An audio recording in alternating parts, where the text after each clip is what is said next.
সুন্দর কারণে এটা হয়েছে। এই জন্য কিন্তু সমগ্র পুলিশ বাহিনী দোষী না, সমগ্র পুলিশের অধিকাংশ মানুষই দোষী না।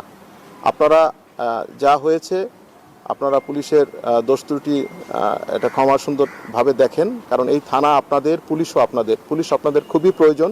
আপনারা ইতিমধ্যে খেয়াল করেছেন যে আপনাদের নাগরিক জীবন কিভাবে ব্যাহত হয়েছে পুলিশের অভাবে।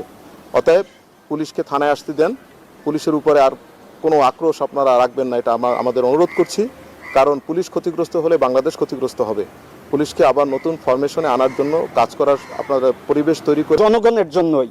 জনগণ প্রয়োজন বোধ করছে যে পুলিশ না থাকলে কি হচ্ছে, সেই প্রয়োজনেই ফিরে আসা। আমি ধন্যবাদ জানাই সেনাবাহিনীকে। সত্যিকারে তারা বিশেষ করে তেজগাঁ এলাকায় বিগত দিনে এবং ঠিক যখন সারা বাংলাদেশের জ্বালাও পোড়া হচ্ছিল, তারা একেবারে কোনো একটা স্বর্গীয় দূত হিসেবে এই থানার গেটে দাঁড়িয়ে তারা আমাদের রক্ষা করছে। তাদের প্রতি আমার এই থানার পক্ষ থেকে